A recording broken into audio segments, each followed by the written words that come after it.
بسم اللہ الرحمن الرحیم۔ صحرا میں مشکل حالات میں ایک اونٹ نہ صرف اپنی زندگی کو جاری رکھ سکتا تھا،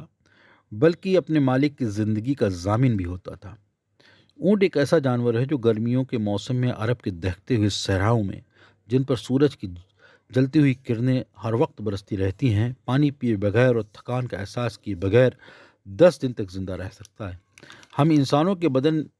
سے 1 گھنٹے میں 40 گرام پسینہ نکلتا ہے، اور ایک یورپی باشندہ جس سے صحرا میں رہنے کی عادت نہیں، گرمیوں کے موسم میں عرب کے صحراؤں میں سفر کرے تو اس کے بدن سے پسینہ بہنے کی در 1 گھنٹے میں 1200 گرام یعنی 1 لیٹر سے کچھ زیادہ ہو سکتی ہے۔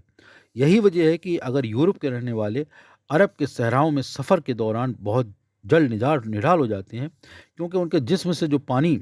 نکلتا ہے وہ بہت تیز رفتاری سے نکلتا ہے اور پسینے کی صورت میں ضائع ہو جاتا ہے۔ اگر پسینہ آنے کی صورت میں ہمارے بدن کا پانی 5% کم ہو جائے تو ہماری آنکھوں کے سامنے سیاہی چھانے لگتی ہے، اور اگر بدن سے پانی کم ہونے کی در بڑھ جائے تو ہم شدید بخار اور ہذیان یعنی بے ہوشی میں بڑبڑانے میں مبتلا ہو سکتے ہیں۔ اور چونکہ ہمارے بدن کا 12% پانی ضائع ہو جائے تو ہم پر بے ہوشی طاری ہو سکتی ہے، اور ایسی حالت میں اگر پانی میسر نہ ہو تو ہم جلد ہی اپنی زندگی سے ہاتھ دھو بیٹھتے ہیں۔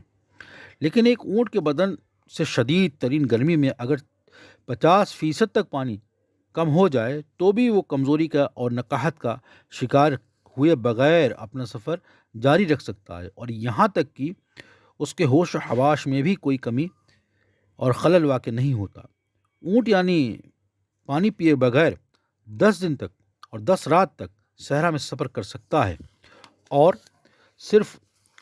یہی کافی ہے کہ اس کا مالک ہر 2 دن میں ایک بار اسے تھوڑا مدت کے لیے آزاد چھوڑ دے تاکہ وہ صحرا میں اگنے والے خار مغیرہ سے اپنا پیٹ بھر سکے۔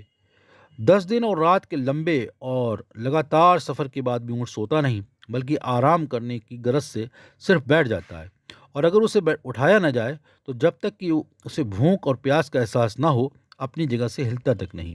ایک صحرا نشین عرب کو اس طرح اونٹ کی خصوصیات